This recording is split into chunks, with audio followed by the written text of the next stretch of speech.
time where the Hamashiach is getting ready to come. And hidden riches of secret places, that thou mayest know that I am the Lord. Last words, brother. Shalom, shalom, ma. All right. Shabbat shalom. Shabbat. Hey, what's going on, boy? Oh, Ooh. man. How you got me out there? Oh, man. Hey. They be like, hey, y'all on early. They be like, hey, man, y'all on early. Don't worry, y'all. We're going to give y'all time to catch up. God, man. Shabbat shalom, Israel. Shabbat shalom, Israel. Shabbat shalom, man. Happy blessed Shabbat. That's right. Bring it out. Man, I was like, what? He was like, you went live for real. It's like, yeah, man, we're going. Let's get it. All right. Man. Oh, my goodness. I know we on a little earlier, Israel. I'm excited about the lesson. I'm gonna sit back and let Brother Eitan teach us, man. Hey, look, I'm gonna be like a student. Man. Nah, I'm just kidding, man. Hey, we got something really good to reveal to y'all. Current day sacrifice to Molech, the ultimate wickedness. That's right. Millions upon millions have been sacrificed to Molech up until this present day. And a lot of our people have been. That's right. A lot of our people don't even realize it. Man, hey, some of the stuff that we're gonna bring out. Eitan got some articles too. He's gonna bring up and show you that ties what we're gonna show you. I don't want to spoil it right now, but I'm saying I don't want to jump ahead of the gun. I don't want to put the what they call the cart before the horse. The horse. Yep. God, that's gonna let it flow naturally. So we're gonna give y'all a few more seconds to get on. We see people are still coming on. Let me go ahead and just go through, man, and highlight some of my brothers and sisters here. That's right. All right, chosen by y'all. Man, he's been on for a while, man. I think he was on for like an hour ago. Sean Singleton. That's right. All right. Got our brothers on here, man. All praises to the Most High. All right. Y'all been with us for some years now. So just want to remind you. Oh yeah, we know that the feast is coming up. Matter of fact, let me bring up the calendar right quick. Yeah, bring that up, man. Bring that up, because Pentecost is coming up. So that's right. Yep.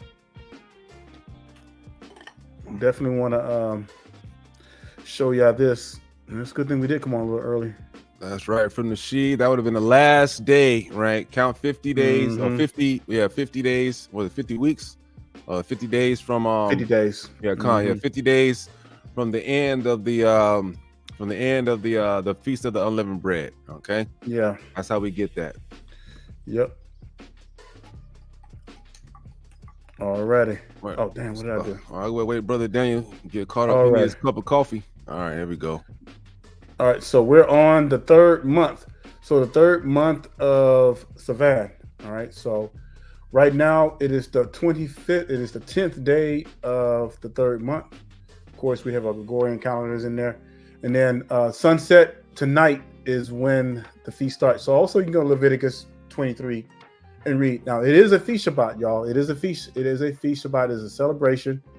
So you cannot buy or sell. You shouldn't be working on this day. That's right. Now, someone emailed me today and asked me, hey, what can we do on this day? Well, this is the commemoration of the receiving of the Holy Spirit or the Holy Ruach. All right. It was the gift of the tongues that our brothers were speaking to all the other Israelites who were coming from different places outside of Israel. That's right. All right. The apostles were speaking in their language. So it's a good thing to study, but just take that time, burn your menorah, pray for our people. Pray that they receive the Holy Spirit so that they can wake up from these lies. All right. If you want to know what to do, spend that day doing that. So I wanted just to bring this out. Unless you got some more you want to add on there, brother. No, man, you did all we could. Yeah, that's excellent. Excellent. All right. And again, this calendar is available to download for free. We don't want anyone trying to profit or sell this calendar. We do not sell anything that are on our channels. All right, so just be aware of that. And if y'all do see anyone that's trying to sell our calendars, y'all let us know ASAP, and we'll deal with it. Yeah, we will definitely deal with it. Yeah. This calendar is copyrighted. Exactly. So, well, I hate to do it to you, man, but do not sell this calendar to any of our people. If you have a calendar and then one of our people, they don't have it, you can feel free to make all the copies you want to and Exactly. pass it out for free around the neighborhood. We don't mind whatsoever. But if we find out that you're trying to make $1 off the work of the Holy Spirit, don't worry, we're gonna make $1 off of you. Yeah, we're gonna have to bust you up on that one. We don't want to have to do that though, but Right. you know. And then also use this calendar to give to your supervisors, your boss, or whatever, you know, or who you work for. That's so right. that you can get these feast Shabbat days off in the Shabbats. All right. All right. Which you have already done of in some sort. If you're working for any job for these heathens, right? You need to make sure when you get a job, or when you need to let them know up front that you keep the laws, statutes, and commandments. Because if you can't stand up for the Most High God in some lowly heathen's face that the Most High God says they're worth spittle, exactly. The Most High God's not going to stand up for you when it's time for your turn to be in front of the Most High, right? And how Mashiach got to stand up for you, right? So y'all remember that. Yep. And then also the new moon will be coming up on the 23rd. That's right. Sundown. The third month. Yep. So we'll definitely hit y'all with a nice little new moon lesson. It'll be a double lesson. Double Shabbat. Double Shabbat. So yeah, those are always nice to celebrate. And hey, if you're out in a country area where you can see the stars at night, I mean, it's fun. You get out there, you see that new moon, and it's glorious. All right. Israel, before we further ado, we're going to start out with our normal beginning. This is our history, as we always say, from beginning to end, what's going on with our people. So I'll start in verse 7. I'll read all the way to verse 10, and Brother Daniel will take off from there. All right. This is the book of Jubilees, right? Start in verse 7, chapter 1. And do thou write for thyself all these words, which I declare unto thee this day, for I know their rebellion, because we always rebel. Know their stiff neck. Our people have a stiff neck. Before I bring them into the land of which I swear unto their fathers, to Abraham, to Isaac, and to Jacob, saying, unto your seed will I give a land flowing with milk and honey. And if you look up today, even though we've already been there one time, that promise still is in order. That promise is within the covenant of us to be in a land flowing with milk and honey. Right? We're going to be in Israel in the future when we get our spiritual bodies. Right? We've already went there one time, right? The Most High tried it, right? But unfortunately, we didn't want to be ruled over by the Most High God, right? Unfortunately, we didn't want to obey, so now we're here in the lands of the heathens, waxing old. Verse 8. And they will eat and be satisfied, and they will turn to strange gods, to gods which cannot deliver them from out of their tribulation. And this witness shall be heard for a witness against them, for they will forget all my commandments, right? We've definitely forgot the commandments, even all that I've commanded them. And they will walk after the Gentiles. That's right. We got sisters out here wearing blonde weaves, right? We over here celebrating Christmas, 4th of July, and all other heathen holidays and heathen customs. We don't obey the Most High God. And after they're proved to their uncleanness, right? And after their shame, and will serve their gods, white Jesus, the Allah, Buddha, Shiva, and all these other wickedness, right? And these will prove unto them an offense and a tribulation and a affliction and a snare. Why? Because these gods cannot save you. And many will perish, and they will be taken captive, as our forefathers have done. And will fall into the hands of the enemy, because they have forsaken my ordinances and my commandments and the festivals of my covenant and my Shabbats and my holy place, which I have hallowed for myself in their midst, and my tabernacle and my sanctuary, which I have hallowed for myself in the midst of the land, that I should set my name upon it, and so it should dwell there. And they will make to themselves high places and groves and graven images, and they will worship each his own graven image. Right? Because nowadays, everybody is about worshiping self, right? You get pictures and statues of themselves and all kinds of crazy stuff, right? Everybody worships their self nowadays. And we do what? We also go astray, as we will sacrifice their children to demons. Speaking of that, we're going to talk about that tonight. Sacrificing children to demons, right? And to all the works of the error of their hearts. And I will send witnesses unto them, that I may witness against them, but they will not hear. And they will slay the witnesses also, and they will persecute those who seek the law, and they will abrogate and change everything so as to work evil before my eyes. So I think I read too many verses there. All right. You good. I'll start there. All right, now, Sherelle, start with verse 12. And I will hide my face from them, and I will deliver them into the hand of the Gentiles for captivity and for prey and for devouring. Why do you think that is? And I will remove them from the midst of the land, and I will scatter them amongst the Gentiles. And, remember what it says in Leviticus, scriptures, and how we will be scattered out throughout the land and everything, the four corners. Bring it and out. Look, where we are right now, we're scattered. Right. Deuteronomy 4:27. I will scatter you amongst the Gentiles, and you will worship their images in wood and stone. So this is where we are. And That's for devouring, and I will remove them from the midst of the land, and I will scatter them amongst the Gentiles.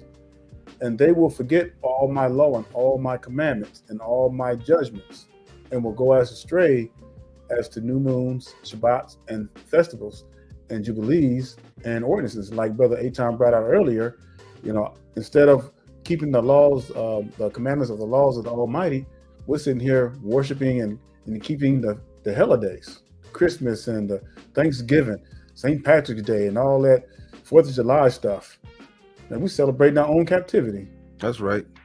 And after this, they will turn to me from amongst the Gentiles with all their heart and with all their soul and with all their strength. And I will gather them from amongst all the Gentiles, and they will seek me, so that I shall be found of them when they seek me with all their heart and with all their soul.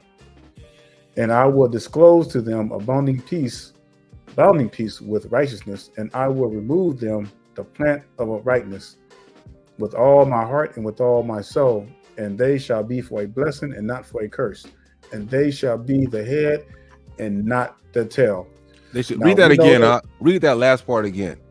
All right, I'll read that. And I will disclose to them abounding peace with righteousness, and I will remove them the plant of uprightness with all my heart and with all my soul, and they shall be for a blessing and not for a curse. And they shall be the head and not the tail. Right now, it's totally the opposite. That's right.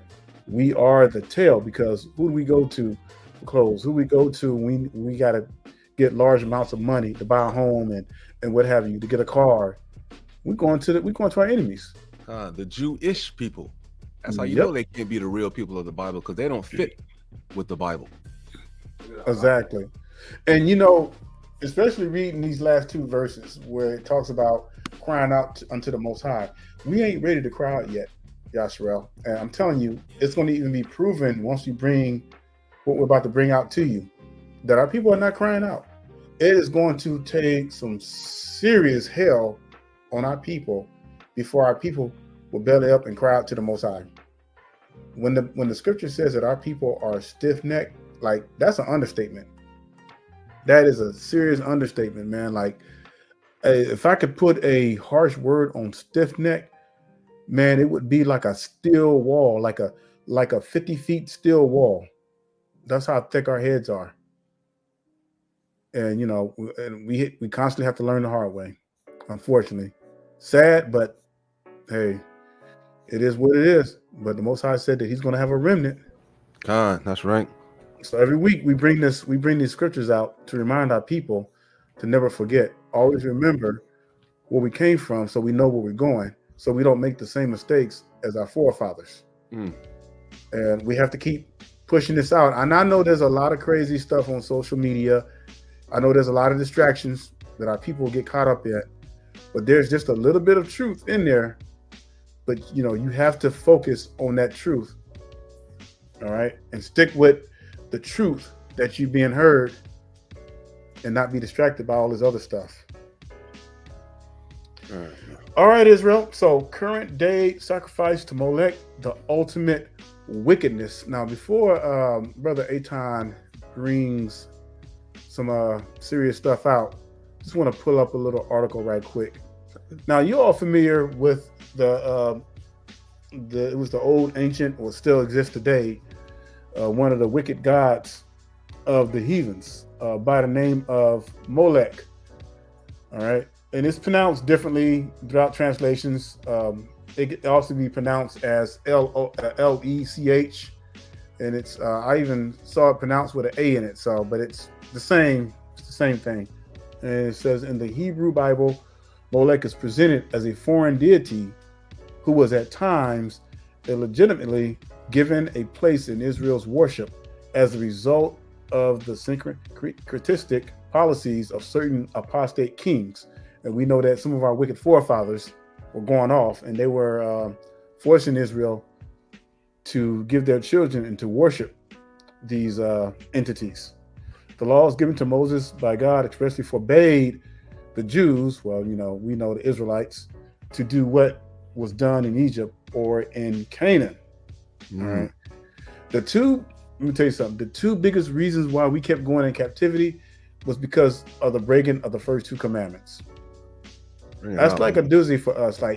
And we still have problems with that today. We will always want to do our own thing. We want to worship our own stuff. We want to worship other people's entities, but we don't want to worship the creator of all things who gave us these laws, commandments, and statutes.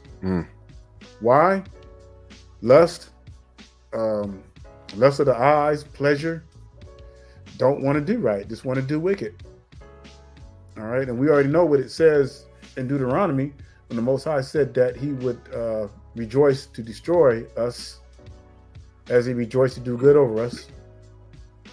So pick your choice, Yashara. John, that's right, man. And this is kind of what the Molech you see today, and you kind of have an idea of what we're getting ready to bring out. All right. John. Yeah. Did you want to go to Jubilees 30 first, or did you want to bring something out first? No, I was gonna start out with the spiritual. I was gonna start out with Ephesians first. Okay, let's do that.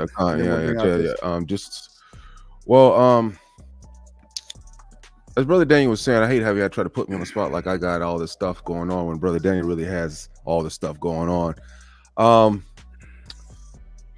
What we've discovered, just like Brother Daniel says, whenever you look into the scriptures now there's multiple ways to spell Molech. As you see, Moloch, we got Molek, right? And we have also Molech.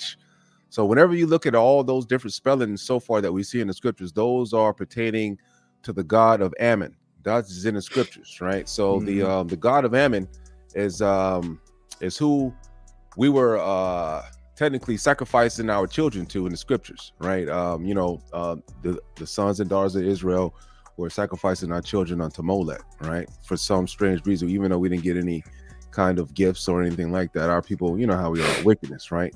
But before, I wanted to show you guys how we are still dealing with the same spiritual demons today, and we'll always be dealing with these kind of spiritual demons also in the future too, because these things are definitely amongst our people. These curses, right? These unclean spirits, these demons, these devils, they're on our people because guess what, right? It's their job, right? The wickedness, it's the job of the wicked to cut down the numbers of Israel as much as possible for making the kingdom, right? That's their job.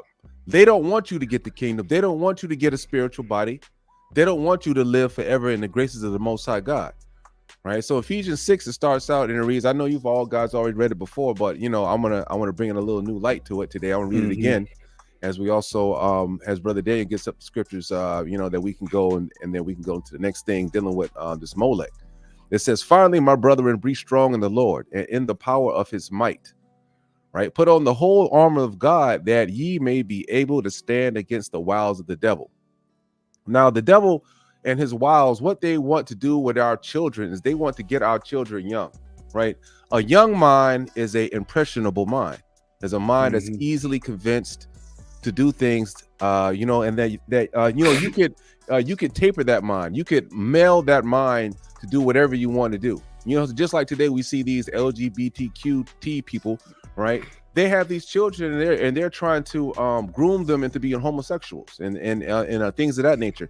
They're starting this stuff young, right? Because they know that those minds are the easily impressionable minds, right? So it says that we wrestle not against flesh and blood, but against principalities, right? This is what we're wrestling against: principalities, against powers, against the rulers of the darkness of this world, against spiritual wickedness in high places, right? You have to realize, like Planned Parenthood, Margaret Sanger, and all of these things that came up. You got to now, even though one person might have an idea, you have to realize that it is a whole conglomerate of people that came together to pass this bill, to have this idea forwarded unto the American people, right? Not only basically to the American people, but mostly in our community, because these are where these Planned Parenthood organizations were set up at. They were set up in where? In the Israelite neighborhoods, right? These are demons, right? These are unclean spirits, right? Wickedness, idols of Molech.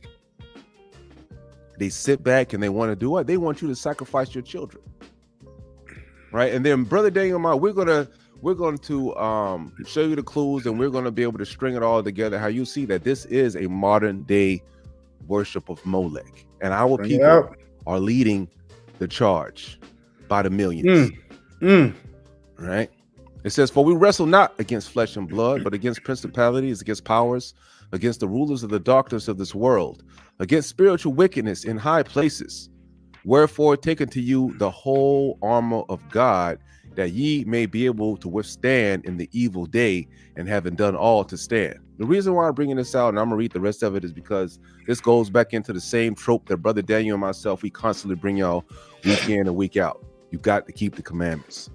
You have to keep the commandments, because if you don't keep the commandments, you're not going to understand that we're in a war. We're in a war of the spirit against the soul. We're in a war of our souls, right? We are in a battle against Satan, against all of these unclean spirits, right? All the heathens are working together against Israel for your soul, because their soul is already lost. There's nothing that they can do to absolve their souls from sin, because the Most High God never made a covenant with their people. So, right, as jealousy, as a tool of Satan, as a tool of demons and unclean spirits that are tasked, right, with tempting our people to do wickedness, we see that what they are, it is a battle for our soul. So this is why Brother Daniel and myself, we attack you guys week in and week out with the commandments. We want you guys to learn the laws, statutes, and commandments, because Second Ezra says a wave compared to the drop is the amount of people that's going to be saved, right? It says stand, verse 14, right? Stand therefore, having your loins girt about with truth. Truth is the scriptures. And having on the breastplate of righteousness, and your feet shod with the permeation of the gospel of peace. Above all, taking the shield of faith, where ye shall be able to abide, to quench all the fiery darts of the wicked, and take the helmet of salvation and the sword of the Spirit, which is the word of God. Brother Daniel? Now, I want to bring out something very important. Now, this verses 11 through 17. Now, go back up to verse 12, brother, right quick. I'm going to read that again. We on it. Yep. So if you, 13 through 18. So if you don't apply verses 13 through 18 to your life, guess what? Then 12 is going to overtake you like a whirlwind. This is why this was put first. For we wrestle not against flesh and blood, but against principalities, against powers, against the rulers of the darkness of this world, against spiritual wickedness in high places. Who do you think this hits the hardest? It hits Israel. Why? Brother Eitan brought out a very important point earlier. He says that it is the heathen's job, and it's true. It is the heathen's job to destroy us as a people. Because I guarantee you, the people who are in control, the 5%ers, the ones who run everything, who owns everything, they know exactly who we are as a people. They know that we are powerful people.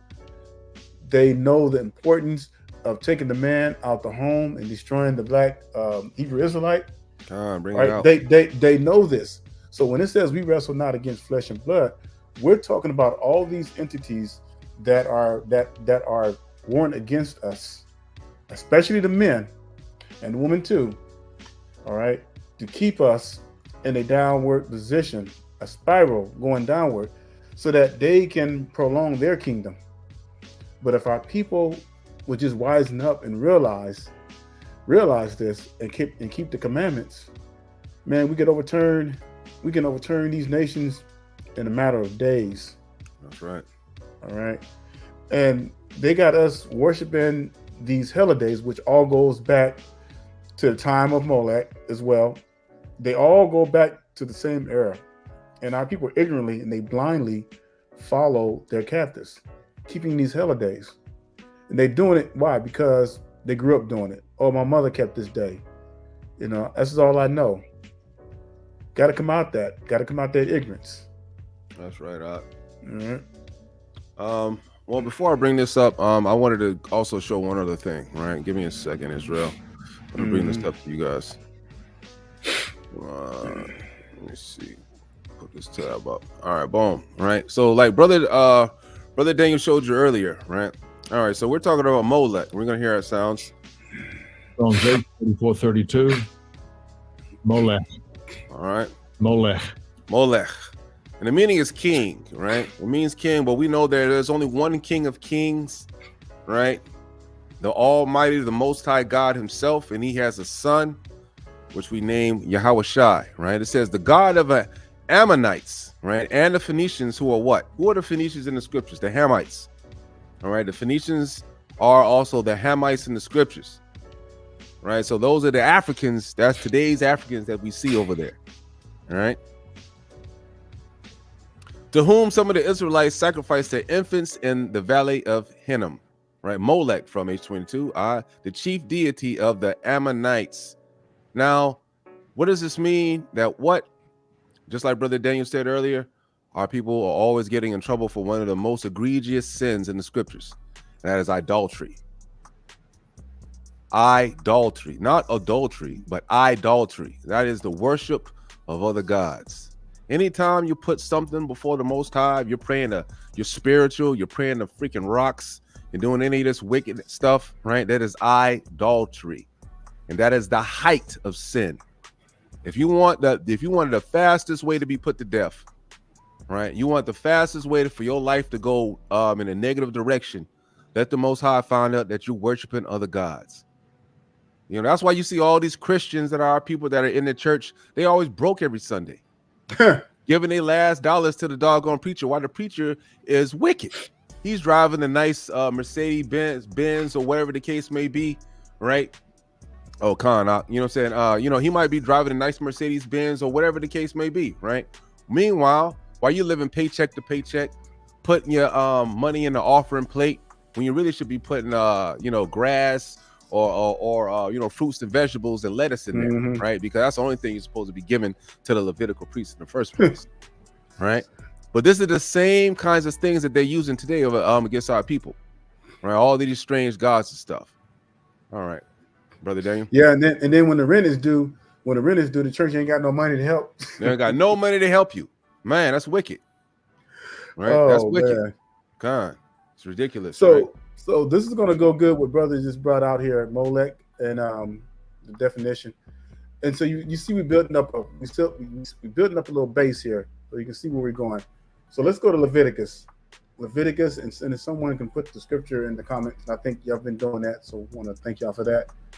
Leviticus 18:21. It says, "And you shall not let any of your seed pass through to Molech, neither shall you profane the name of your Elohim. I am Yahweh." We were not to even give knowledge to these entities, all right, let alone give our children unto them. But notice, as you read, it says, "And ye shall not let any of your seed pass through Molech." And we're going to get into more of that when we read Jubilees chapter 30. I just wanted to, so you see what's going on here. This is serious, Yashriel. This is very serious. This is why we kept going into captivity, worshiping these other entities or giving knowledge of them. And then you had some of our wicked kings, forefathers, condoning, allowing this stuff to happen. Until you got to the point where you got Solomon's grandson trying to put a damn mamzer on the throne. Shame. You want to comment on this before we move on? Still there? Yeah, Khan, I'm still here. Okay. Yeah, go ahead, Okay. man. That's good, man. All praises to the Most High. Absolutely right. Damn shame. Mams is on the throne. That's why the kingdom split in the first place. Yep. All right. I'm gonna start Jubilees chapter 10. We'll read this real slow, brother. Man, please, man, just come on anytime, man. All right. Again, Joshua, we can't stress enough, like, how important this is for y'all to get this. So if there's any other distractions that you got going on, if you got the TV going on while the lesson is going on, you shouldn't have the TV on at all. You should be paying close attention. Turn that thing off, because what we're about to show you is going to blow your mind. All right, verse 10. Oh, go ahead. But this is also part of the reason, right, Israel? This is why these heathens, they're trying their hardest to destroy the nuclear family, especially in Israel. As you see that from the early 40s, our percentage went from 98% married to now we're under 25% married, right? They have done a doozy on our people. Right? They have done a doozy, and you see why. It is all in the name of trying to, part of it is trying to sacrifice the children under Molech. Go ahead, Salaki. Yep. All right, verse 10. And to this Torah there is no limit of days, and no remission, nor any atonement, but the man who has defiled his daughter shall be rooted out in the midst of all Yasharel, because he has given of his seed. What did we read that? We just read that in Leviticus. Because he has given of his seed to Molech. Did I hear that? To Molech, and wrought impiously so as to defile it. Now, and do you? Oh, go ahead. Okay. Expound on that. When he's talking about defiled his daughter, he's not talking about the man himself, not the father. You'll see as we continue to reading how he has defiled his daughter by giving his seed unto Molech shortly, because there's two ways actually. The worship of Molech is also tied up with intermarriage with heathens. That's right. Intermingling with heathens, right? That's also a part of the sacrifice to Molech. Whenever the holy seed departs from its original bloodline and it deals with the unclean seed. Go ahead, Salaki. And you're going to see that too. And we're going to explain that as we get down, but I want you to really let this linger in your mind. All right. It says, and do you, Moshe, command the children of Yasharel and exhort them not to give their daughters to the other nations. All right. And to take for their sons and any of the daughters of the other nations, for this is an abominable before Yahweh. So not only is Molech an entity, but it is an intercourse. It is an intimate intercourse with the other nations. All right. You got to understand, just the name Molech itself has several meanings. All right. One is to give your children unto Molech in a sacrifice, and to mix and blend. It gets deep. It says, for this reason I have written for you in the words of the Torah of all the deeds of the Shechemiah, which they the Shechemites. Shechemites. The Shechemiah. Well, they said Shechemiahs in here though. Oh, God. Yeah. Man, that's the Hebrew spelling, but just for the people that don't know it, that's talking about the Shechemites.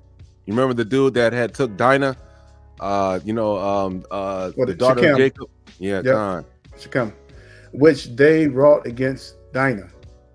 And now the sons of Yaakov, or Jacob, spoke, saying, we will not give our daughters to a man who was uncircumcised, for that were a reproach unto us. And it is a reproach to Yasharel, to those who live, and to those who take the daughters of the nations. For this is unclean and abominable to Yasharel. All right. You hear that, Israel? Yep. So that don't mean you can't take heathens from other nations. It don't matter if they're virgins. It don't matter whatever. It is a reproach for you to marry a damn heathen woman. It is a reproach for you to marry and get mixed up with a heathen man, which means it's absolutely eyesore, a thumb of wickedness. Do not do it, right? Mhm. Go ahead, Salaki. Yep. And Yasharel will be free from this uncleanness if it has a woman of the daughters of the other nations. All right. So Yasharel will not be free from this uncleanness. Now, serious note, for there will be plague upon plague, and curse upon curse, and every judgment and plague and curse will come. All right, if he do this thing. And this is serious because it's like, then you bear children, your children bear children, and they get with the other nations. It's a constant curse. It's just like today, like with today with Molech, with the giving of the children, the sacrifice. That's an ongoing thing. And look what happened to Kobe or any of these other ones that had these heathens that they got mixed up with. The Lord said, anytime that our people mix up with these heathens, right? If you have, if you marry these heathens and start having, mixed up children, God said you gonna have plague upon you, curse upon you, and every judgment and plague and curse will come. Yep, because the child is neither Israel or the other. You brought in a totally new mixed breed of something that the Most High did not even create. That's right, and you cause that soul to automatically go into damnation. Yeah, because it's the same thing. Yeah, it's the same thing they do with the breeding of dogs. So we know that the natural dog was, the wolf, the fox, all right, a couple of other species of dogs. What they did is they took these breeds and they started breeding and coming up with mixed different breeds.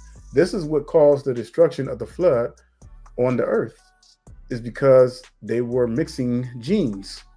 All right, they were creating these breed-like creatures that the Most High did not even create. That's an abomination. They say it like that, but it's the facts. Absolute abomination. If he do this thing or hide his eyes from those who commit uncleanness, or those who defile the sanctuary of Yahweh, or those who profane his holy name, then will the whole nation together be judged for all the uncleanness and profanation of this man. All right.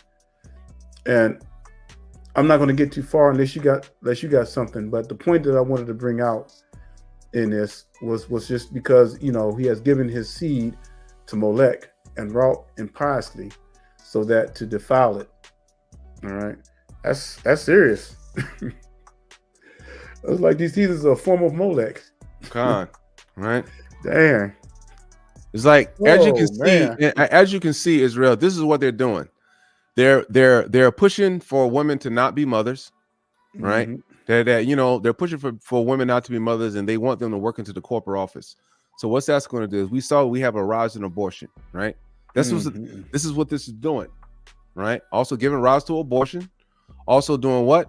Every commercial you look on, not every, but 80% of the commercials that you watch, you look in all the doggone shows and the movies now that you see, it's all mixed race, mixed race situations that are going on, right? Mixed race marriages, right? Then they have these bastard children.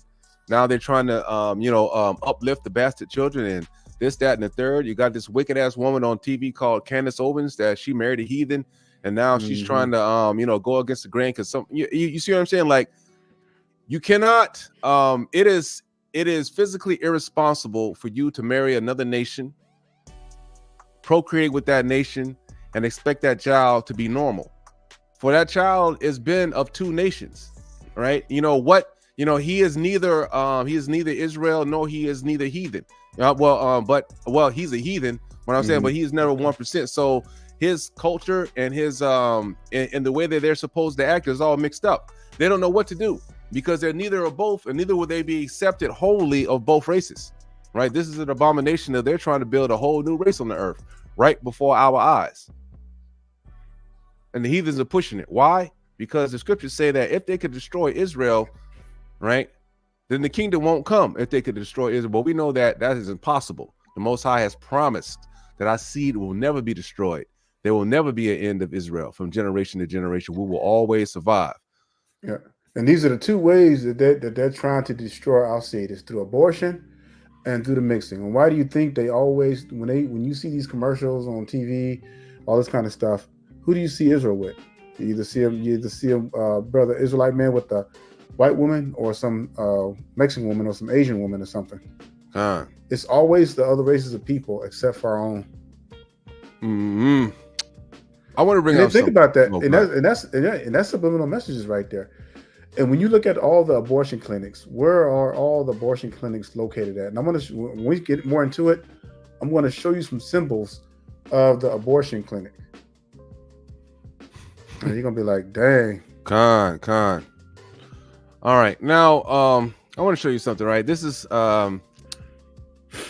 this just goes to show. Right, I know this might be a little. This is not really an outlier, but as we know that a lot of Israel women. I have the statistics that we're going to prove up in a minute to show how many of our people are aborting children, and also we're going to also bring into play why we say that abortion to these abortion clinics is the sacrifice to Molech.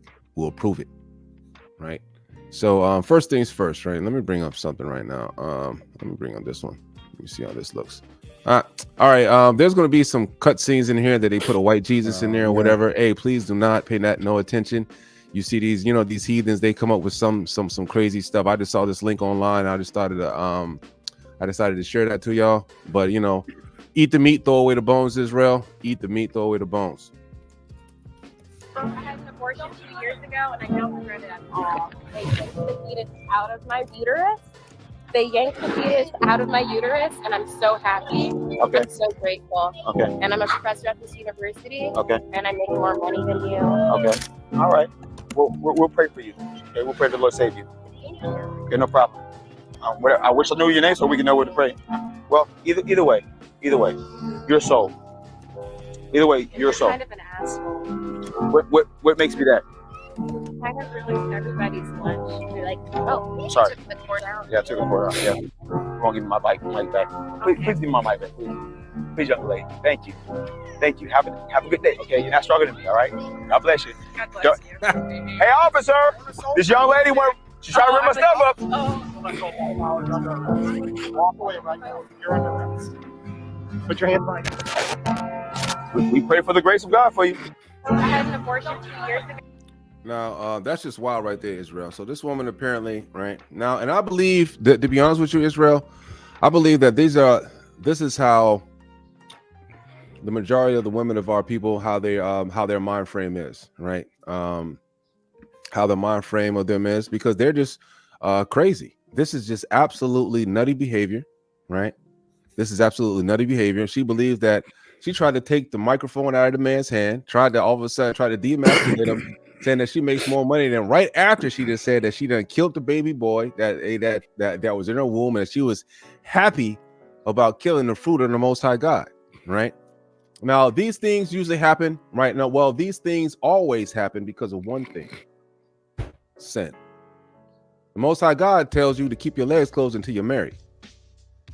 You don't go around there opening them up for every Tom, Dick, and Harry, right, for you to end up accidentally getting pregnant for, or any of this other stuff, right? If our people as a whole, we listen to the Most High God, we would avoid all kinds of trauma, all kinds of anything like that, the negative opinions of this, that, and the third, right? Because we'll be obeying the Most High God. See, this is why we must keep the commandments. Obeying God keeps you away from the wickedness. It keeps you away from doubting yourself. It keeps you away from self-hate and things of that nature, just by obeying God.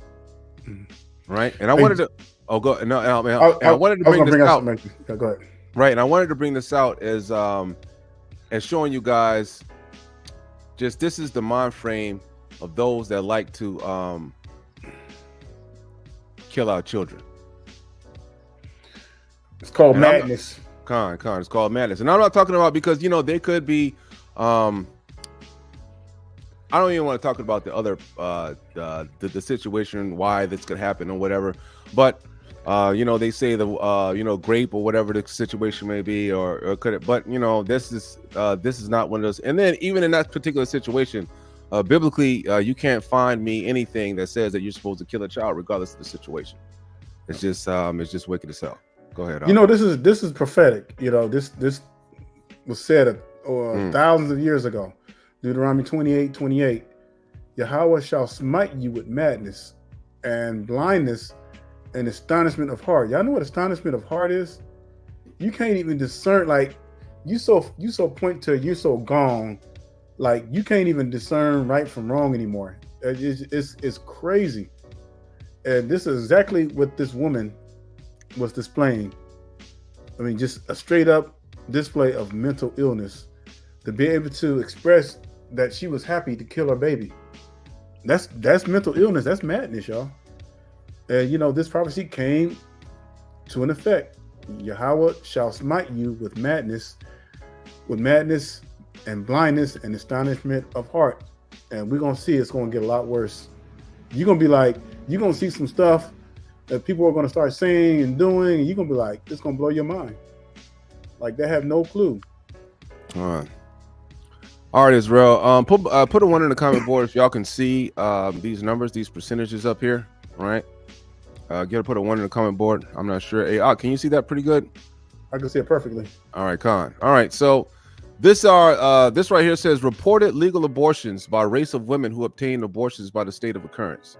All right, so these are all by percentages, all the states of America and the abortion percentages. Right. So we have we have heathen, we have Israel, we have heathen, and then we have the totality at the end. Right.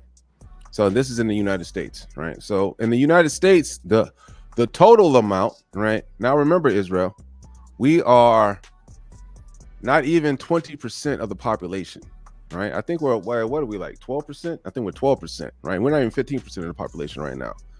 And we have 42%.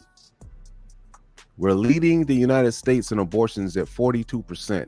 The nearest, right, when we have 150 million of these heathens in the land, 150 million plus of these heathens in the land. We have 30% as in whites, right? The albino heathen. You have Hispanics right here, the brown heathen, and you have others, right?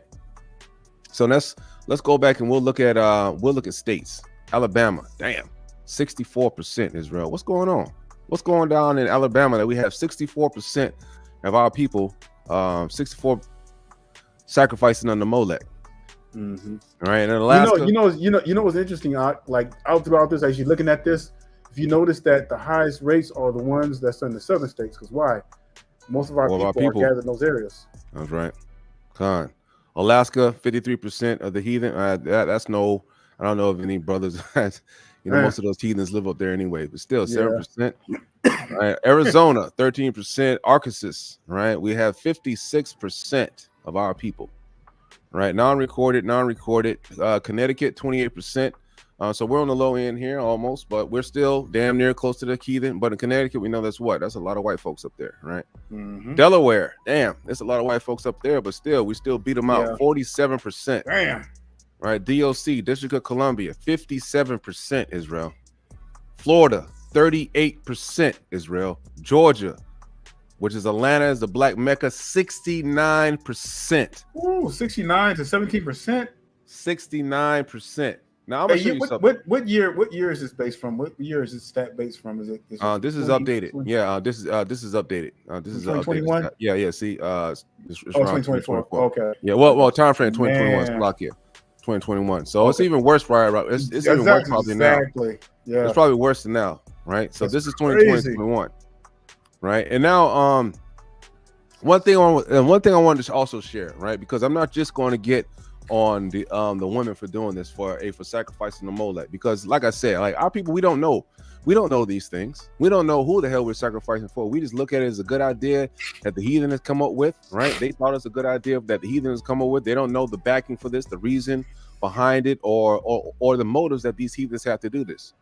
But also, you wicked ass niggas that are out there, you brothers, right, that give the money to the woman because you have laid down with her on a one night stand, right? And you have you've had sex with this woman on a one night stand or whatever the case may be.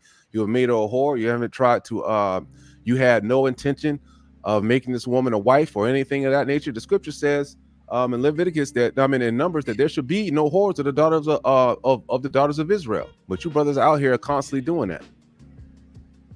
Right, we know that the woman is easily is easily convinced to do things, right? Since from the very beginning, when they were talked into disobeying the Most High God from a damn serpent, right? You brothers out here giving money to the woman to go get an abortion.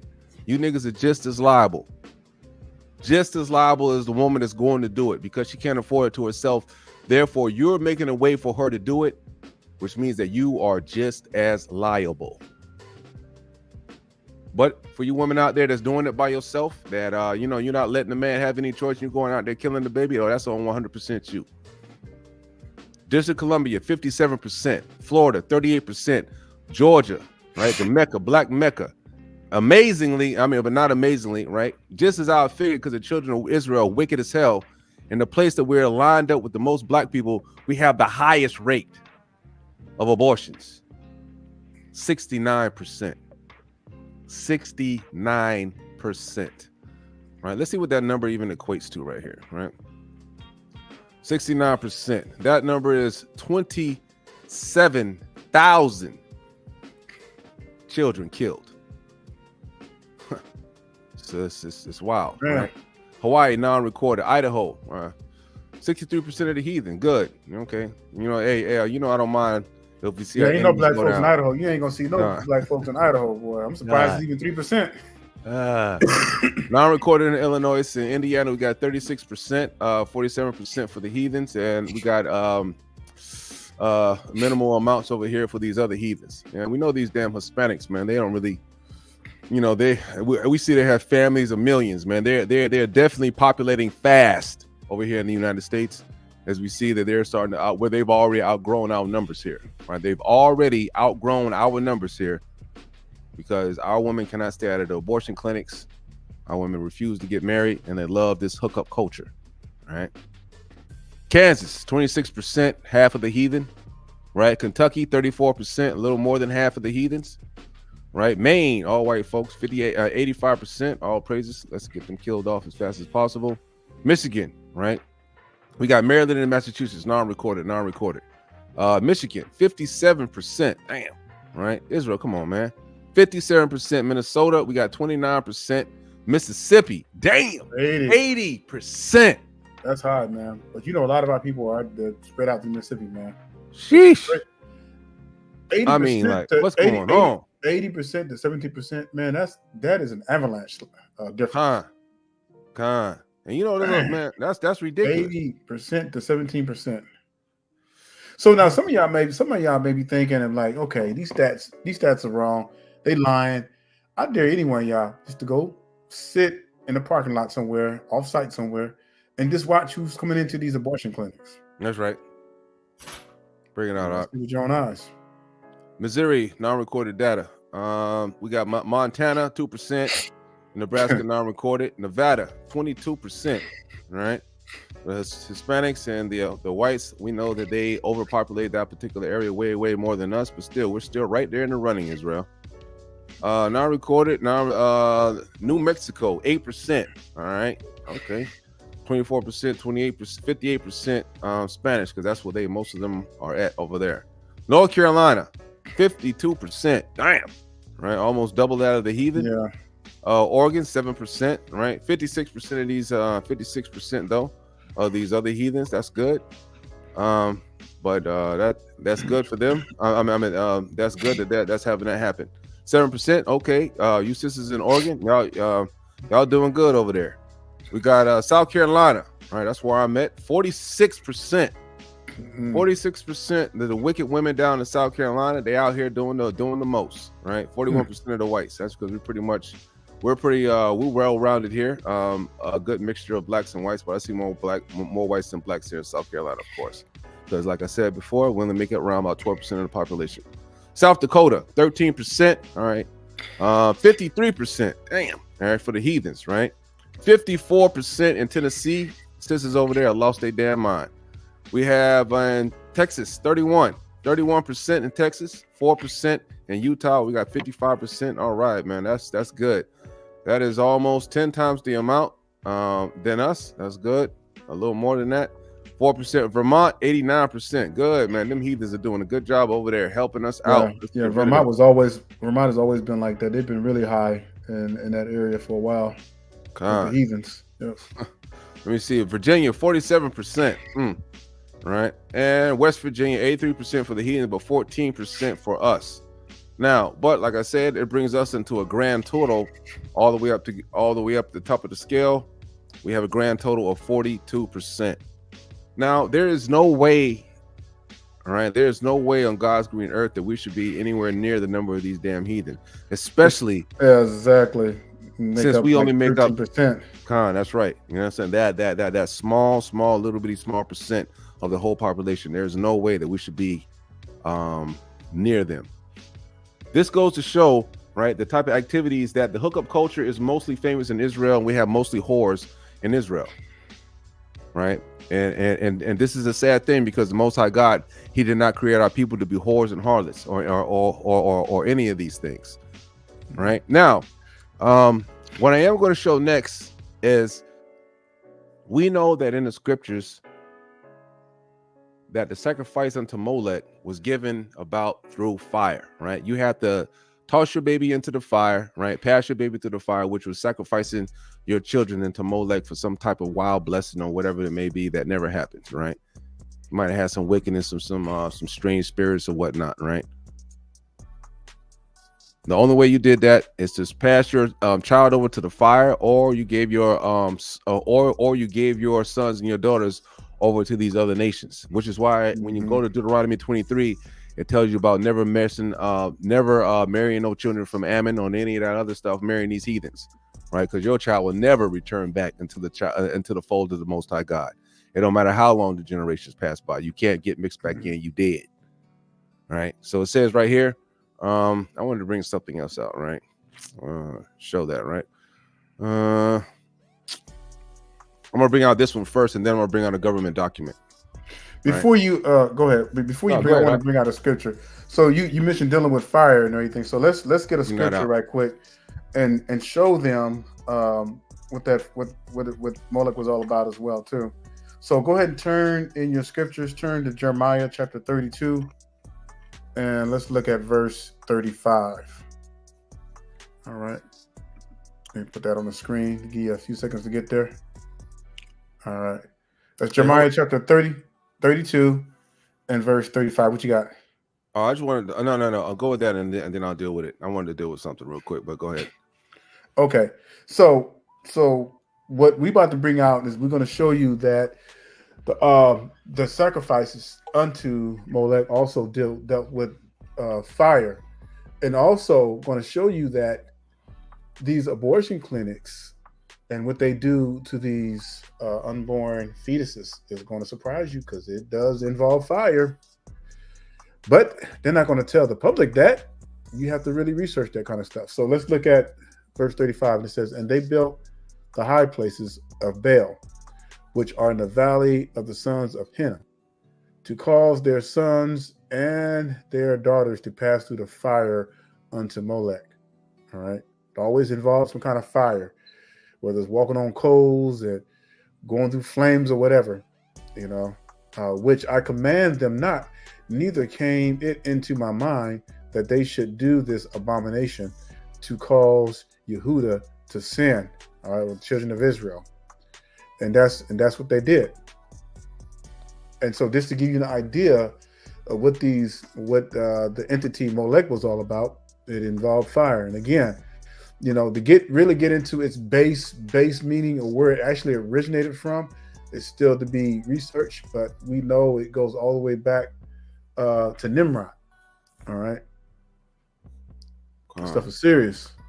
Khan, did you want to say anything on this? Yeah, Khan, I wanted to deal with this real quick. All right. There's a sister right here that says black women are not getting pregnant, not getting abortions. We're refusing to get pregnant.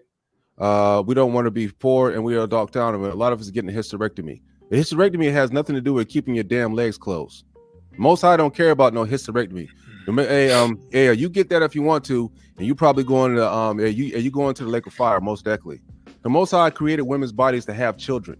Breasts are nothing, are used for nothing else than to feed children. The way your private part is designed, it's designed to birth children. There is no the whole woman's body period, is developed. The way it's even built is just for children. That's how the Most High God made y'all. And for you to come on the earth and to refuse what your body has been designed for you talking about you're going to have a hysterectomy because you can't keep your legs closed, and for you want to have multiple sex and indulge in the hookup culture, that's wickedness. The Most High says there will be no whore of the daughters of Israel. So that means that if you commit whoredom, which is sleeping around, you will not be getting the kingdom. Your ass will be going to the lake of fire. You do not pass go. You do not collect $200.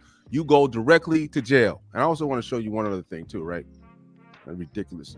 Check this out, right? Now, you have to, it says, verse 13, it says, for Adam was first formed, then Eve. And Adam was not deceived, but the woman being deceived was in the transgression. Notwithstanding, she shall be saved in childbearing, which means that is contingency, right? Unless there's a natural situation that you cannot have pregnant, that you cannot get pregnant, you must be married to a man, and you must have a child for you to even be considered to get into the kingdom. If they continue in faith and charity and holiness with sobriety. So that means you have to be a good mother to your child. So if you're a mother out here that's keeping your child away from the husband, you ain't getting the kingdom. The scriptures are serious. The scriptures are way harder on women than they are on men. Do you remember when Aaron and Moses' cousin Miriam were both upset with him for dealing with that what was that woman's nation? What was she? What was Moses' wife? You talking about Ethiopian? Yeah, Khan. You know what I'm saying? Khan. They were dealing with the Ethiopian. Remember now, Aaron was allowed to say something against that, and nothing happened to Aaron.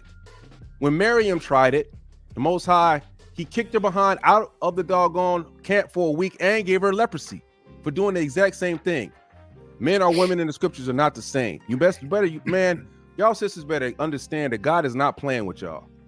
Y'all think this is why we're bringing this out, y'all. Like, really, you can't even have your sins forgiven if you don't have a priest in your home to bring the sins to the Most High God to be forgiven.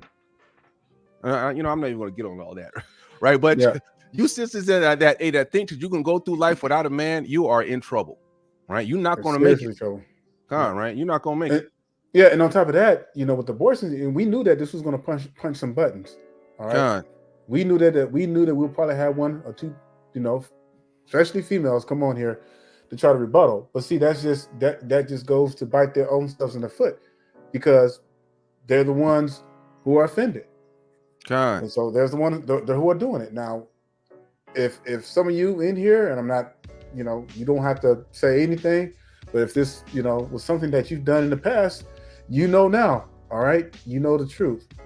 And we're going to bring this out, how Molech is tied to abortion. And see, and what the crazy part about this is, that the ones who are behind all this stuff, the very secret black organization, and I say black, I'm talking about the secret organization that do not dispel this stuff to the public, they know this. They continue to worship Molech because they're heathens. They've been worshiping Molech for thousands of years. Nothing has changed, Yasharel. God. Don't think that these heathens have given up their gods. They didn't give up their gods. They just worship them in a different form. It's through abortion. And when our women, I don't care about these heathens getting abortions, because they, it don't matter for them. But our people, we are the chosen people. So it does matter for us. And if you're doing that, you are practicing in the sacrificial worship of Molech. All right.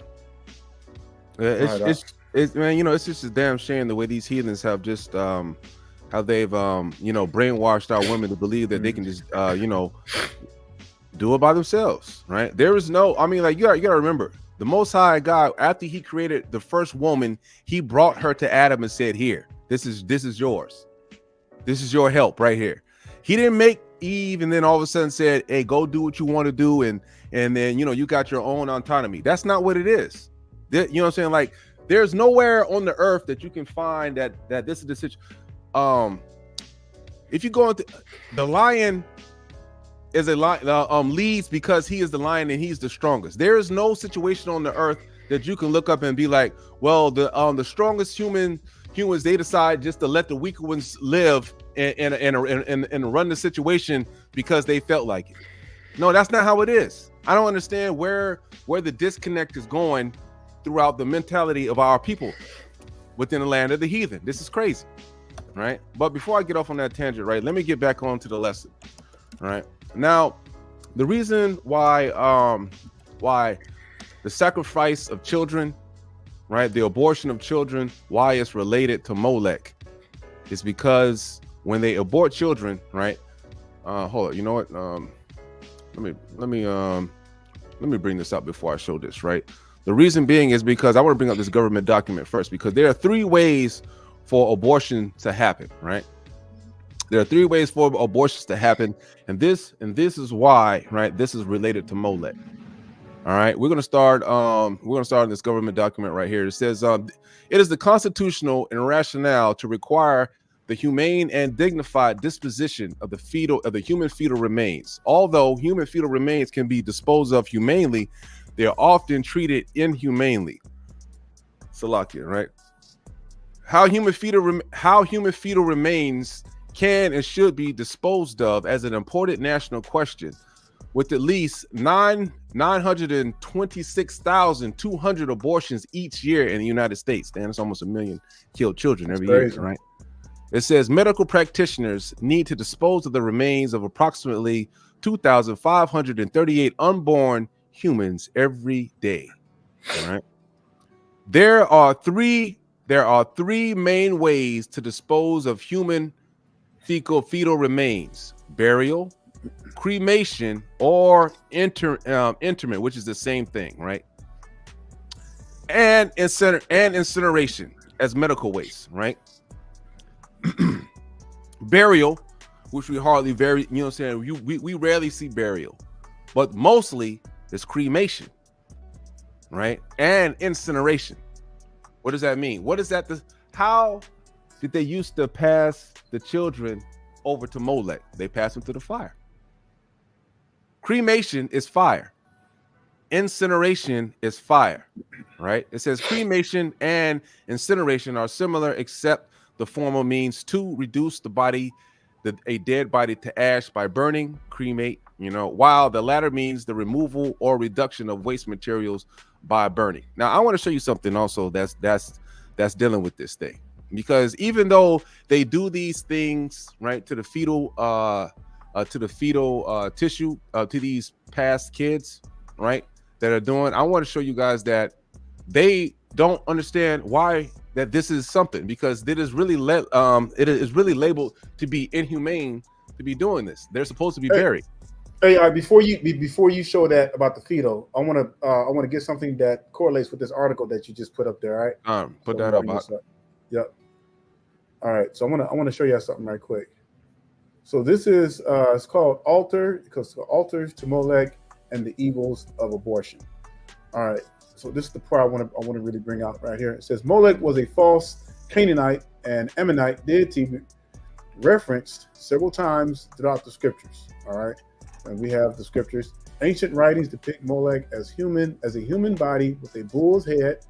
His statue was usually made of bronze with arms outstretched. The lower part of the statue served as a furnace where the horror of child sacrifice took place. Fueled by the desire for financial prosperity, parents would allow their children to be burned. Did you hear that? Children to be burned alive. Not put to death first, burned alive on the outstretched hands of Molech, which were heated by a furnace. Now, if the heathens were to set up, okay, let's just say the heathens set up this big statue, all right, of Molech with the head of a bull with outstretched arms with a furnace. Now, you wouldn't dare bring your children there, right?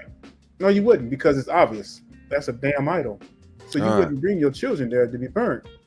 But what the heathens have done is they have used abortion as a disguise, even though you don't see a big bronze statue with stretched out arms with the furnace in its bosom, ready to burn children alive. That's how they get you. So you see how cunning these heathens are. So instead of having a statute, they use abortion clinics. So think of abortion clinic as this big statue with the head of a bull. You just can't see it because it's in the form of an abortion clinic. That's right. And you go there, get that fetus cut out of you, and guess what they do? And that's when this is what Brother Aton is getting ready to show you what comes next. God. Bring it out, bro. Sis, I remember this, sis. I remember the same thing. Yep. They had to get that wicked ass woman, Cynthia G, off the internet because she was saying to delete black babies if you have sons, to go ahead and abort them. I remember that. Thank the Most High, man. That evil woman is off the internet. Let me see. Let me bring this back out, Israel. Hopefully the Most High killed her too. Nah, unfortunately, she's still alive. But she's going through it though, so the Most High putting them curses on her wicked ass. Yep. All praises. All right, so let me blow this up a little bit. Let me see. Boom and kaboom. All right. It says the disposal of fetuses under 24 weeks gestation, right? Editor, I write as the medical referee to the Wakefield Cremation Authority about the disposal of cremation and remains of the fetuses of less than 24 weeks gestation. Although I understand the immortal reasons for hospital authorities wishing to find a more sensitive way of disposing of fetuses of less than 24 weeks gestation, it is important to recognize that currently such disposals are outside the scope of the law as it relates to cremation. You see this? I therefore find it difficult to understand how a cremation authority can legally undertake cremation of fetuses, which are and will remain until the law is changed, clinical waste. However distasteful this fact is. Hospital authorities are currently seeking an extension to this practice to include the disposal of cremation of social termination. You see that it says hospitals are seeking a what? An extension to this practice. So they want to continue feeding these children into the fire that they abort. And the contents of fetal sacks, which are also by definition clinical waste. The situation is even more confusing when the policy document of the Institute of Burial and Cremation Authorities that relates to fetal remains contradicts current legislation on cremation and specifically recommends that the medical referee should sign a Form F, which is a statutory document.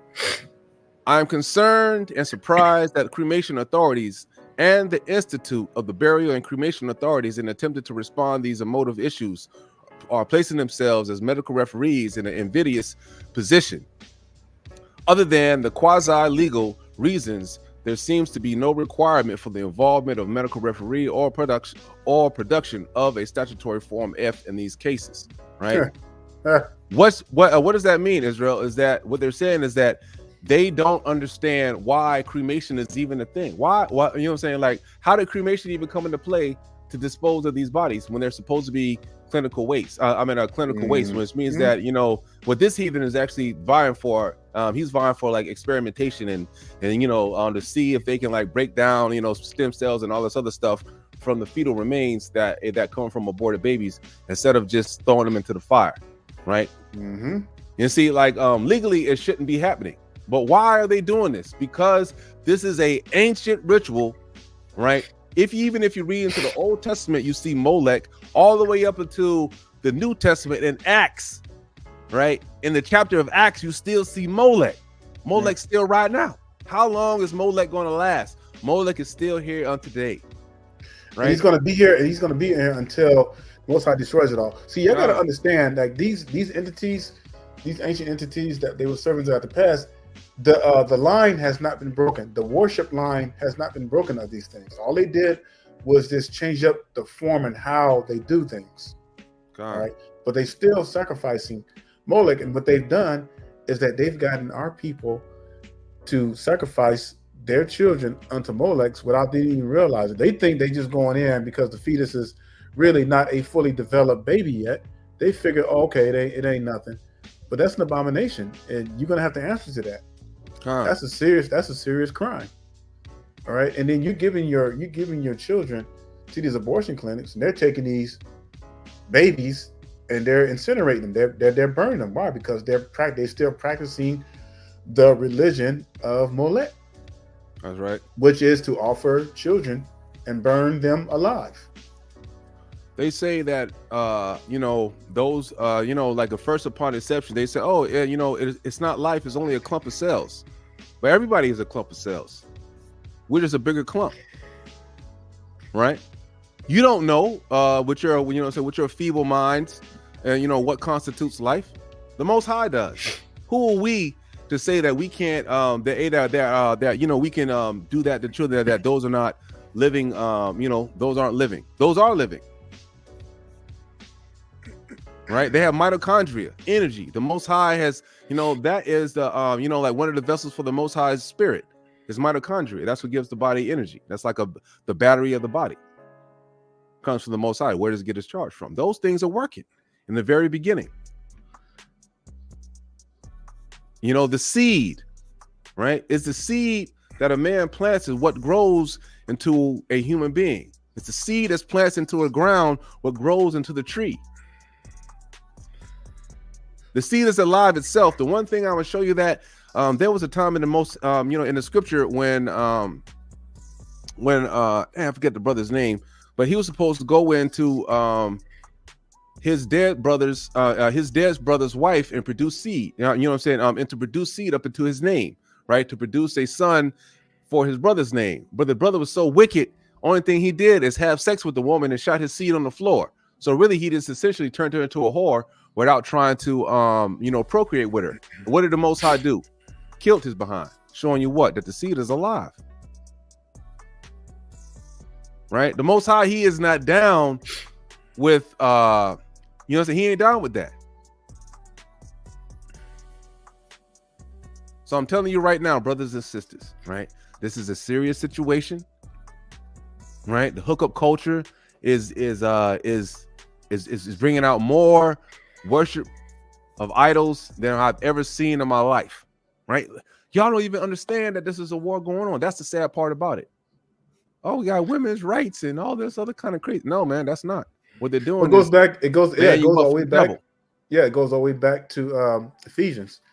You know, when you read out Ephesians 6:12, we wrestle not against flesh and blood, but against wickedness, against spiritual wickedness, principalities and powers. God. Our people have no idea of what they're in, you know, and they're involuntarily worshiping these deities.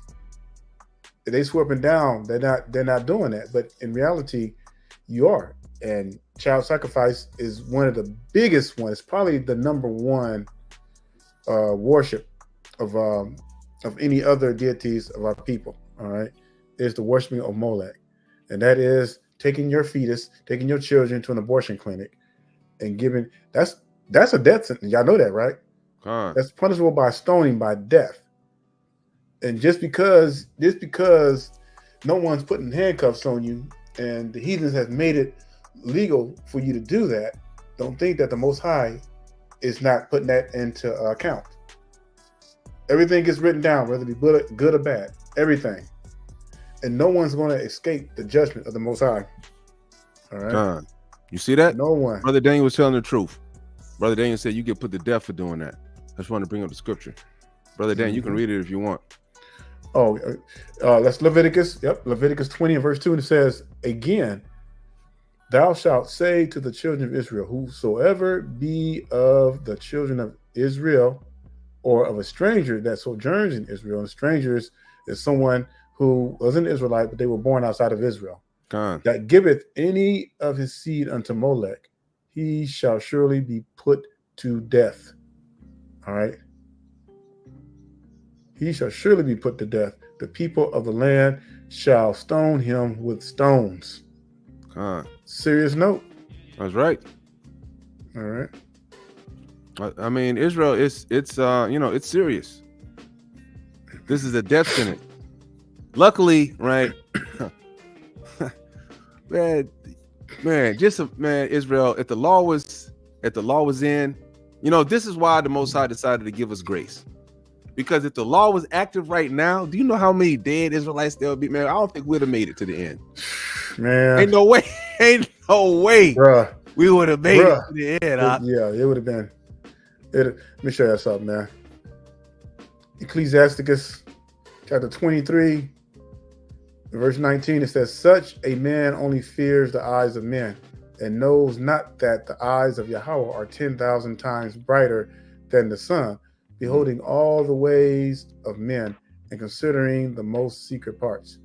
He knew all things ere ever they were created. So also after they were perfected, he looked upon them all. So, there's nothing that we can hide from. Like, there's not a single thought. There's not a single action. There's not one crevice that we can hide under and think that we're gonna get away. So, giving your children unto Molech, the modern day abortion clinics, John, it's no exception to the rules. It's all going to be punishable. And this is why, and this is why it hurts. This is why it hurts. And this is probably why we had that sister earlier that came on, because she was hurt. A button was pushed. The truth is going to hurt. The truth shall set you free. The truth is not going to always be pleasant to hear. No one wants to hear rebuke. No one wants, we was growing up as kids. We didn't like getting rebuked. We didn't like getting punished. We didn't like having to hear about our wrongdoings. That's Israel. We don't want to hear it. All we want to do is we want to live in wickedness. We want to live in lust, live in luxury, and not think about the consequences. That's right, Doc. Let me see something. Israel, that's it right there. 17. There shall be no whore of the daughter of Israel, nor sodomite of the sons of Israel. So if you're a brother that's you down with that LGBTQ, hey, you ain't making it. You better repent before you die. You ain't making it. If you're a woman that's down with the hookup culture, you a whore. You ain't making it. Most High, we don't want whores in the kingdom. Right? We don't want homos in the kingdom. You're not making it.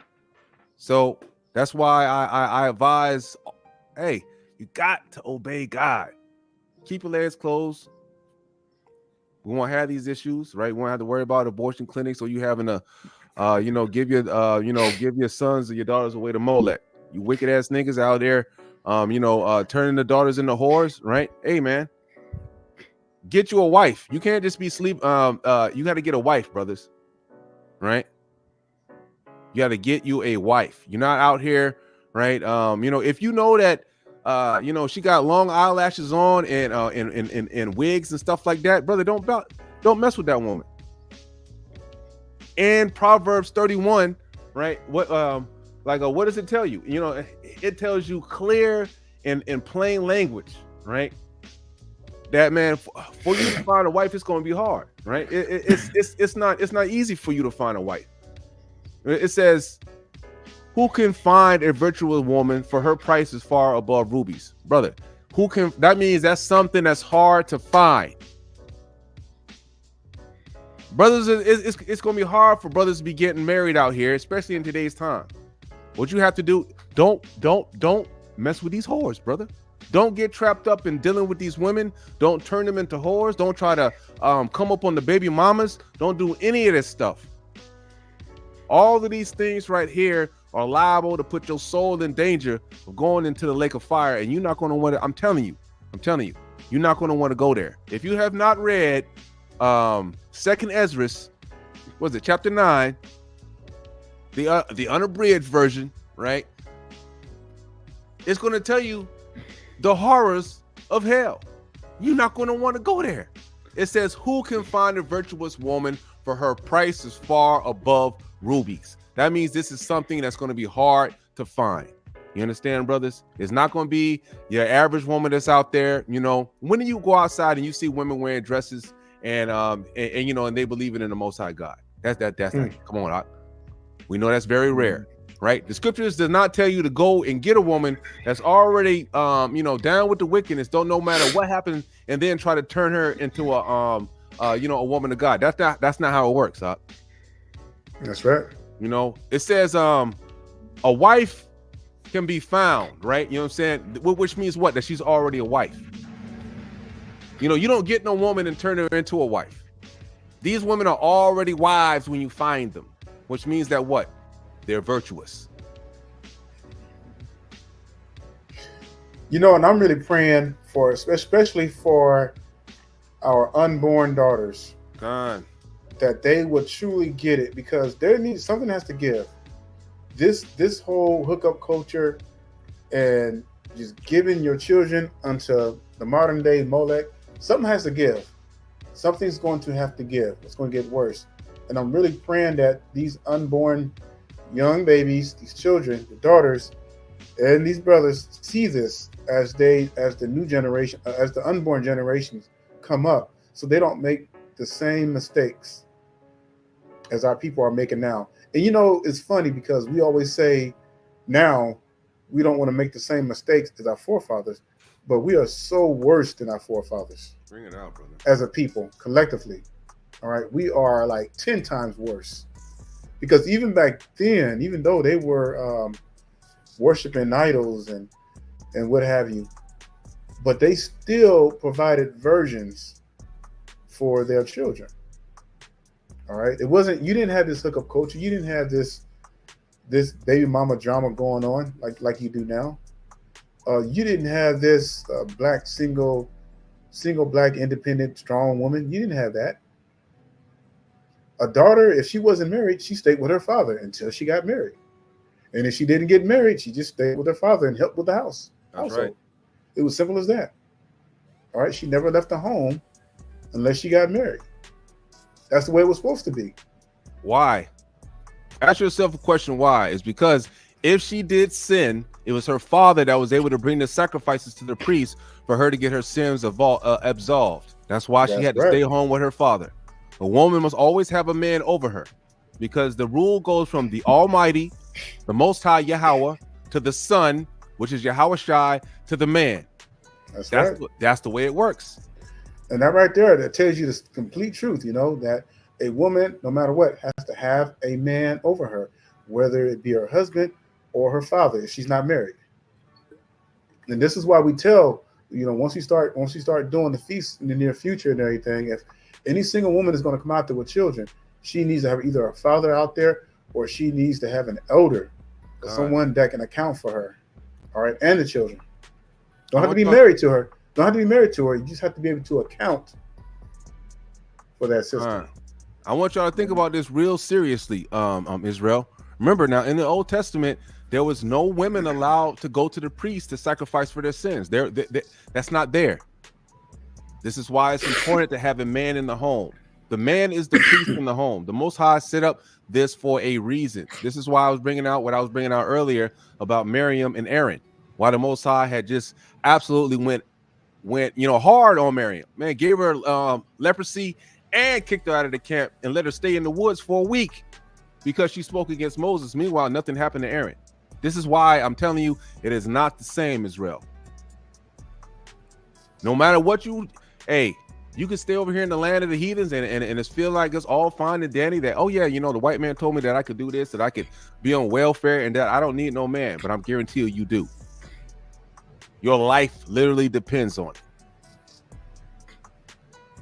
This is something that me and Daniel don't really talk about. We don't really bring out to y'all that much. We just try to stress on y'all because we don't want to destroy the morale of our people. Especially the sisters after they already had a hard time.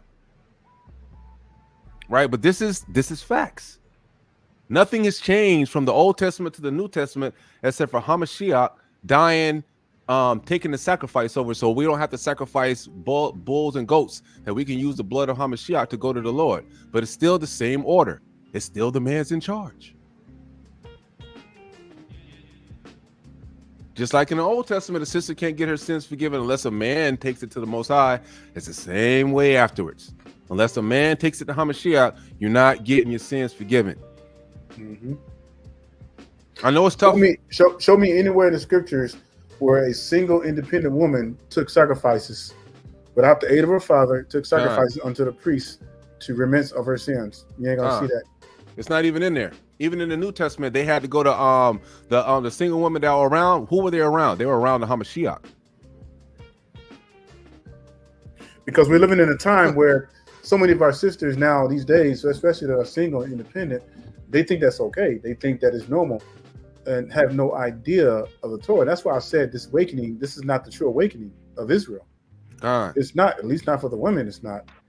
That's right. Because think about it, that the true awakening hasn't started yet. Trust me, when the true awakening starts, no one's going to like it. Not too many people. Only the ones who are keeping the commandments are going to be fine with it.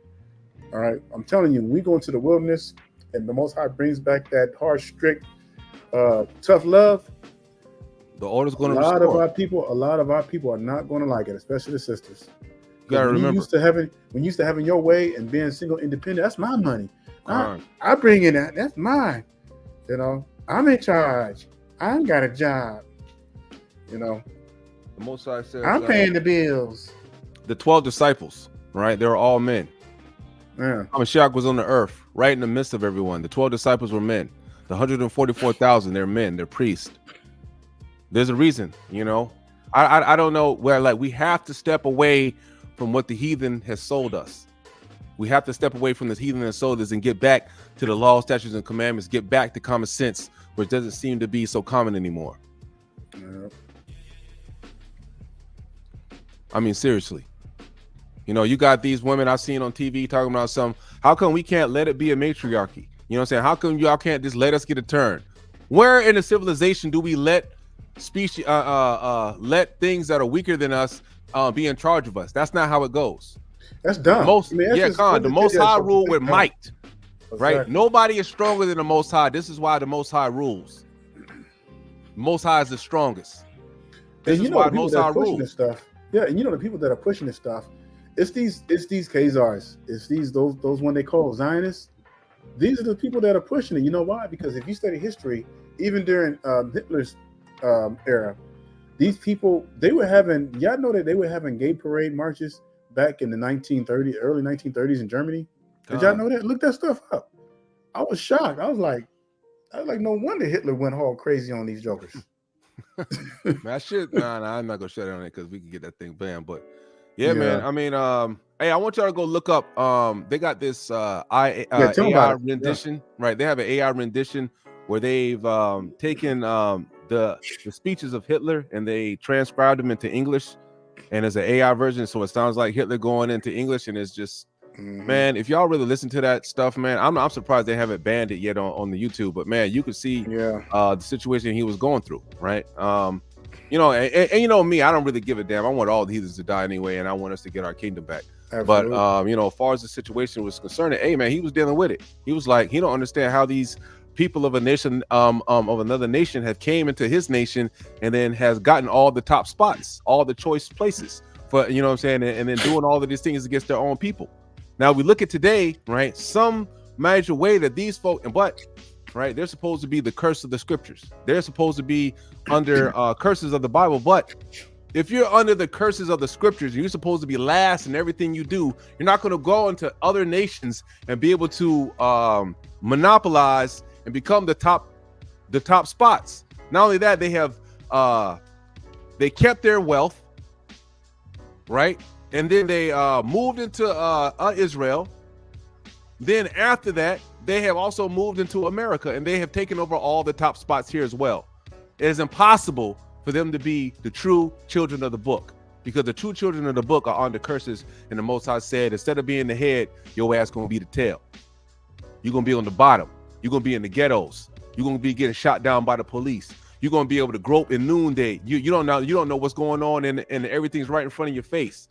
It says your women is going to be taken by the slave masters, right? You're going to have yokes of iron across your neck. I can go down on the curses.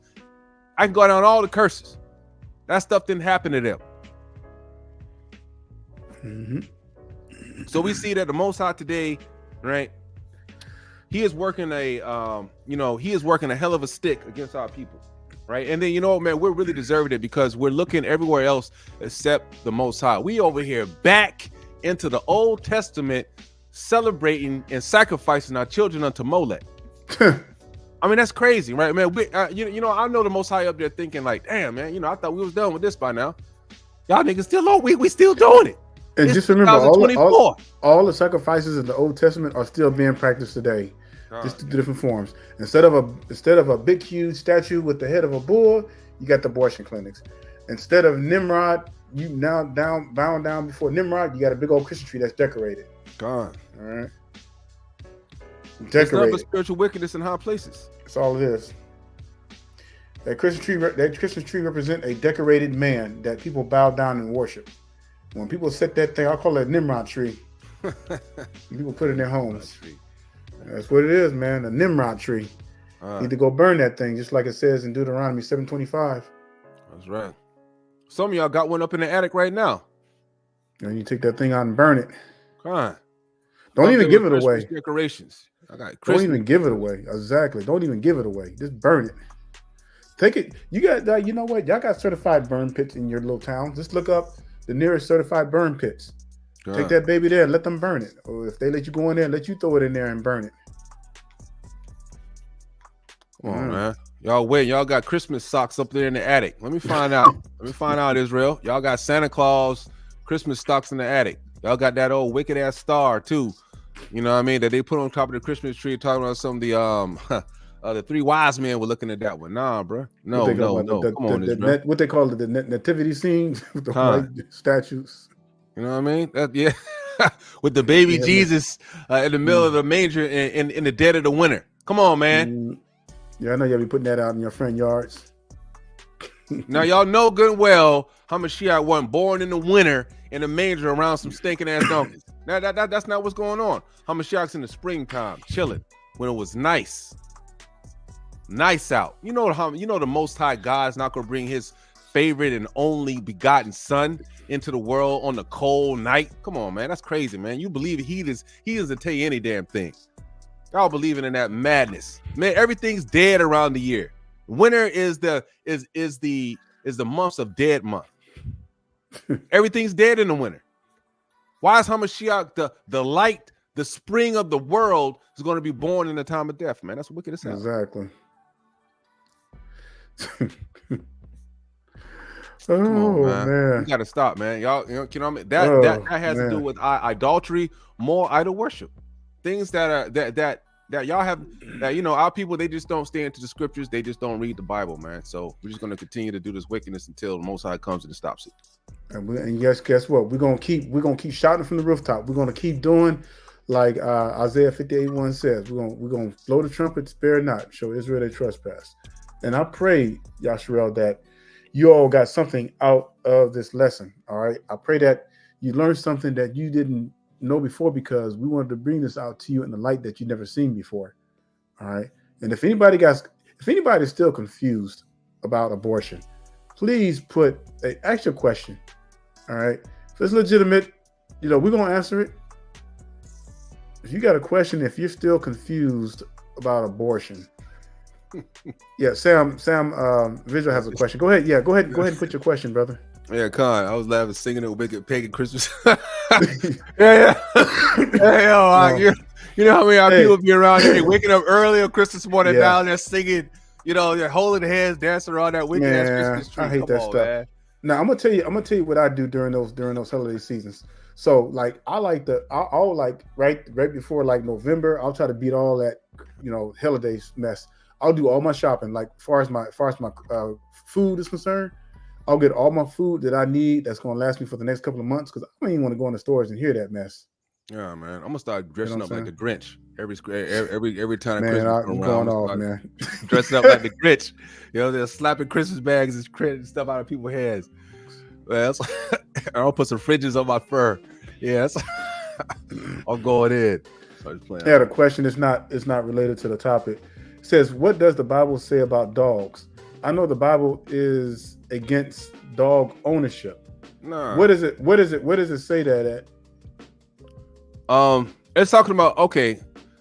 Now, dogs are synonymous with heathens in the scripture, right? I think he's talking about. I don't know if he's talking. Are you talking about like you talking about the animal dogs, or are you talking about like the heathens?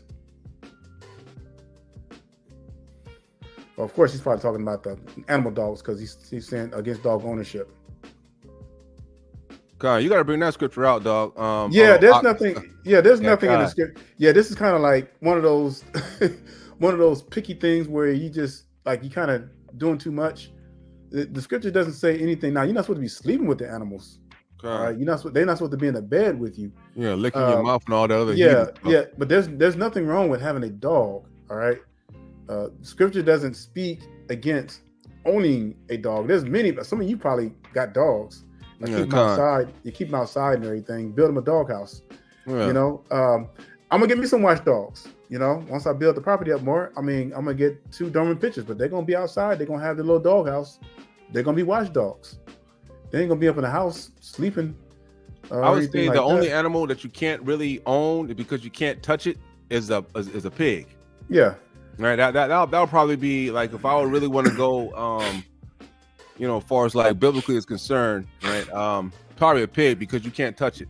Like, you know, look at the law, as far as look at the dietary law, and then you know the Most High pretty much goes over all the animals, right? But it's not illegal for us to own those things, right? Because see, I don't. A pig is a new creature. I don't think the Most High really made that sucker like that until because well, I'll get on that later, but I don't think the pig is an original creature. I think that was I think that's a man-made creature made up of a cat, rat, and a dog combined together. Yeah, well, when you look at the when scriptures, when Hamashiach ran out the remember when he cast spirits and they ran into the pigs, and the pigs, because Israel was selling the pigs. That's right. So, you know, why did Hamashiach allow those demons to go into the pigs, and the pigs just ran violently off a cliff? You know, because that tells you we weren't supposed to really have them. So I mean, you know, that could be right there telling, you know, a telltale sign. But there are animals, like the unclean animals, were made for specific reasons. That's all right. Hey, if you got a septic tank, throw some catfish up in there. I bet you they'll keep that septic tank clean for a long time. That, or if you don't want that, put some copper in there. Like put a a daggone piece of copper, and that'll also keep it clean. If you don't want to use so certain things were good for certain things, like crabs. Yes, all you see how people eating. They'll be, you know, you see them on TV frying, baking crabs and stuff, bragging about it. Lobsters. We ain't supposed to eat that stuff. Those are bottom dwellers. All right. If you want your septic tank clean, all that kind of stuff, throw the crabs up in there. Yeah, it's catfish. It's a good idea.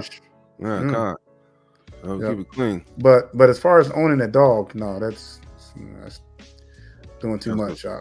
Y'all gotta remember, Israel, like the Most High, like the ecosystem that the Most High has created, right? Everything is designed to do something. Like, for example, like if we didn't have bees, we'll die. You know, no bees, then the birds will die, then everybody else will die. Right? The Most High, this is a purposeful, you know, thought out ecosystem that the Most High has created for us. So, like, you know, this is why you have to put rules in the book for us to understand how to go about the ecosystem, right? You know what I'm saying? Like, just like in every game that you play, like I'm just gonna equate this to video games, right? Whenever you get into a video game or whatever, right, there are rules and regulations in the video game. Let's say if you play in Call of Duty, right, you can't fly in Call of Duty, right? You can't all of a sudden just do stuff that you just, you know what I mean? There's rules and regulations for every single thing for you to learn how to play it correctly. It's the same way in life. Like the Most High, he put a rule book, right, for you to understand of how to transverse this particular reality. And for you to also die, but not die. You know what I'm saying? For your body to die, but you also to live forever. The Most High wants you to live forever. He doesn't want to kill you, right? He don't want to kill you. You kill yourself with wickedness. It's because you willingly choose to say, you know what? I am not going to obey God. I'm going to do what I want to do, right? Whenever you choose these things, you are choosing death for yourself. When the Most High says that the people that are chosen from the beginning, those are the people that choose themselves. Those are the folks that decide, you know what? I think it's better to obey the Most High God than it is to obey man. Are you one of those people? There's another question I saw here. Let me pull it up real quick. John. All right, it's Straight P. It says, is cremating a dead loved one a form of sacrifice to Molech? Unless you're taking that to an abortion clinic or you're taking it to an agency that is burning that, then yes. But outside of that, no. However, the scriptures don't speak of cremation of our people, because we were supposed to always bury our people into the ground. You know, the scripture says, out of the dust you came, dust shall you go back to. So it was always traditional for our people to be buried in the ground. Okay, that's right. Now, if you choose to cremate a loved one that you want to keep with you, I mean, there's nothing in the scripture that prevents you from doing that. But just know that the regular way, the normal way, is just to bury your loved one in the ground, back into the dirt. Yeah, That's all I'll say on that one. Yeah, I would probably more likely, I wouldn't do a cremation. Right? Yeah, me neither. I would just do it the natural way, bury your body back into the earth, right? So the so the worms or whatever else they can, the Most High, so He can raise you up or whatever the case may be, right? Yeah. Don't I wouldn't cremate. I just wouldn't cremate myself. That just doesn't seem smart. Yeah, I'll be afraid that I don't know. I mean, I don't know. I'm not saying that it's going to be true, but I'm just saying it might be like it'll never rise again or something. I don't know. Yeah. Well, I'll be afraid to cremate somebody. God, I just wouldn't do it. It's just no, Israel, right? Because if you can't show me anything in the scriptures where it says that one of our forefathers were burned, I'm talking about in a cremated as a proper as a proper burial ritual, right? I would not do that. Yeah, right? Exactly. I wouldn't. Hey, Dre P, you said your dad was cremated. Hey, you know what? My father, he wants me to cremate him, but hopefully he's not on the lesson right now. But he ain't getting that. He left me in charge of his funeral, but he is not gonna get paid. Sorry, Pops. Right. You will not be getting cremated. You will. Yeah, he put me in charge of it. But man, we will be seeing Pops. He will not be getting cremated, unfortunately. He wants to, but no, sir. I ain't gonna let that happen. Unfortunately, I love my dad. I love my dad to death, and he knows that's my that's my roadie right there. That's my dog. All praises. Yeah, I can't let my pops go out like that. Yeah. But getting back, so Israel, and I got some questions here. We're going to get ready to let you enjoy the rest of your Shabbat. But current day sacrifices to Molech, the ultimate wickedness. We knew that this was going to be a hot commodity lesson. We're gonna have more like this. Because we want our people to see the truth. We want our people to see what's really going on, because a lot of our people are ignorantly going to these abortion clinics. They have no idea that they're sacrificing their children to Molech. That's right. And that's, boy, this needs to be brought out. Hopefully, make this lesson go viral if you can. Hit the like button, send this out to as many brothers and sisters as you can, so that they can see the truth. It's gonna hurt. They might not like it, but it'll be the truth. And that's one thing that we can promise you, is to give you the truth. Well, you said what? Brother Yehudi had a good question. Where is that? Let me look up and said true, Brother Buckle. Let me see what he had. Here he is. I have a question, but it's unrelated to the lesson. Will there be, or is there a meet and greet, a Kodesh type of event planned later on this year? I've attended and participated in one. I've never pretended. Okay. So what's going to happen now, as far as the Feast of Tabernacles, there's some changes that's been made because of the uniqueness of my move. For some of you that don't know, I'm heading back to California. Okay. My contract is almost up here, so I'm going to be going back to California. I do have property. So what I want to do is, instead of having to rent out 250 acres we did last time. Yeah, to rent out some heathens, we could have it on. We'll have it on ours. We have our very own property that I have in California. I want to set up some things. Now, Brother Eitan will probably be out with me for this Feast of Tabernacles, but for the year after, that's the plan, is to set it up where we can have some of the brothers and the sisters come out. All right. So now what we can do. Hey, we're gonna tell y'all straight up. This year, right? We're gonna come out. You know what I'm saying? We're definitely gonna come. Well, I'm definitely gonna come out, and I'm gonna be holding down the feast with Brother Daniel. But I'm gonna let y'all know that right now, the way that things are, that we're not set up to have a mass people come out. Exactly. So if y'all do come out, we're not gonna tell y'all that y'all can't come out and celebrate with us. But if y'all do come out, it might be like for you guys to maybe I don't know. You know what? Hey, before we say anything, me and Brother no. Let me say this. So there is we'll get more in detail. There is a camp that's right down the street from my property. All right, it's called San Antonio Lake, and it's free. All right, it's first come, first serve. You bring your tents, of course. They have showers and stuff out there. If you want to pay to stay in the cabins, you have to make reservations ahead of time. Now we can give you the information. I can give you the information to that, you all, if you're interested. All right, and that way you can call them and reserve. And that's probably better to do it that way too. So that way you don't go through us, but you go directly through them. They do have cabins. They do have cabins you can reserve for the feast. And that way we can just meet up. We can meet up right there on Lake San Antonio. It's a big old lake. Matter of fact, the property that I have overlooks that lake. It overlooks two lakes. It overlooks the San Antonio Lake is beautiful too, and it overlooks the Nacimiento Lake as well.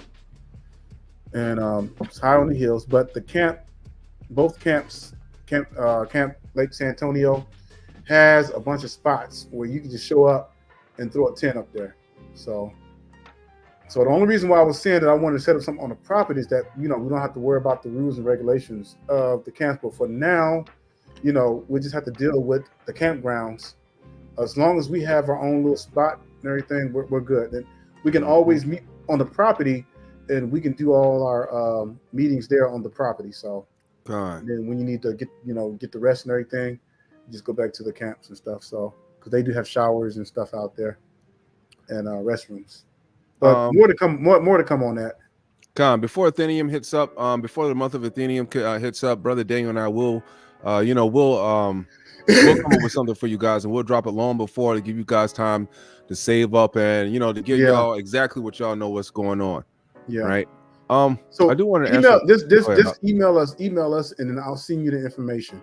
So after the Shabbat, I'll send you the information to Lake San Antonio, and then you can go from there. I want to deal with something real quick. Okay, boom. Yep. Right.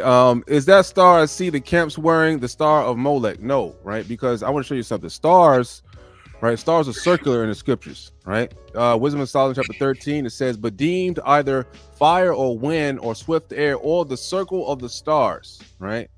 Or the violet water, lights of heaven, to be gods which govern the world. Now, the stars in the scriptures are circular, right? Now, what I'm going to do, I want to show you something real quick. All right. Now, you see what I have, right? This is not a star, right? This is a lily work pattern, which means that this is the pattern of a lily. This is not a star of David. I don't know why they keep saying this is a star of David. This is lily work. A star is circular in the scriptures. As you see behind what's folding out is a lily, right? And it folds into the six-pointed lily work. That is not a star, right? You come over here to the heathen. We have to get the heathen's way of thinking outside of our mind, right? This is lily work that is in the scriptures that King David has done, right? And this represents a lily, right? It is not a star. A star is circular according to the scriptures. Salakia. All right. It says, let me show you something right quick. No, I'm gonna pull up the lily right quick because I want you to see what that was one of David's favorite flowers. If you look up in the scriptures, the lily. Oh, could you not see the lily coming up behind my up behind the star? Yep. Yeah, that's the whole purpose. That's the whole purpose to represent the lily as well, because a lily has six top petals. Left. Yeah, the top left is a lily. You see that? Yep. Yeah, that's a lily right there. Right. And if you study the scriptures of the lily, and that's more likely where that came from. Even those people over there in Israel, they don't even understand what that damn sign is. No. And I think most people think of the 5-star Pentagon. That's a whole different setting and everything. So just do your research. Just do your research behind it. And that's all. One last question. It says, what about when Yeshua goes into the all right, brother, this is talking about not washing your hands, right? This was Hamashiach was talking about, not washing your hands. It has nothing to do with the law. Hamashiach never tells you not to break the law. The law is you can't have pork, right? It had nothing to do with not washing your hands in this particular situation. People just take this one particular part of the scriptures and say, well, see, right here, God talks about that you can eat pork. It don't defile the body.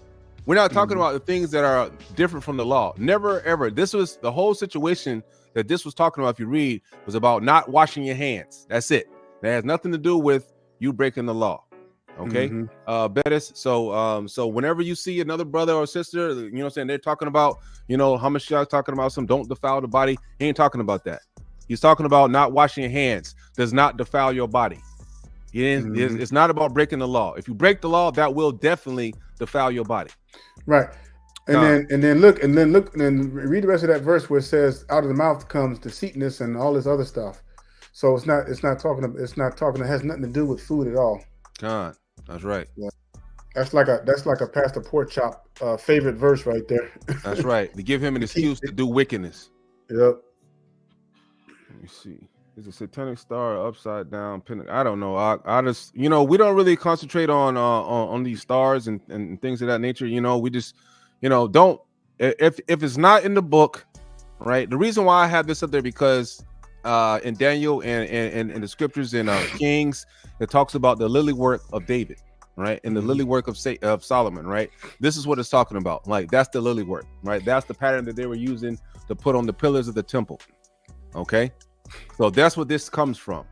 It has nothing to do with 6-pointed. It's not a 6-pointed star. It's just a shape, you know what I'm saying, that's perfect on all sides, that has to do with the lily plant. That is, a lily flower, and that's it. It's just real simple. Yep. All right. Let me see any other questions Facts. for you brothers and sisters. Nope. Okay, cool. Now, just remember, Israel, if it's not in the scriptures, don't get mixed up with it. Yeah. Right? If it's not in the scriptures, we don't need to get mixed up with it. It's folly. And look at some of the old videos. We've covered every subject from A to Z already. And then plus we've doubled down on some of those. So just go back through our older lessons and you'll see we talked about pork. We used that same verse and we broke it down, what it really meant and everything. So just peruse, today is the Shabbat. Take this time. Go through there and just check out some of those lessons and get your pen and paper and just write down those scriptures. This is why we do lessons, so we don't have to constantly repeat ourselves. So that you can go back and just restudy those things. Bring it out, brother. Well, with that being said, Yasharel, we're gonna let you get back to your blessed Shabbat. It's a blessed holy Shabbat, and we're gonna wish you a hearty Shabbat Shalom. And stay strong, Israel. Stay strong. Yes, sir.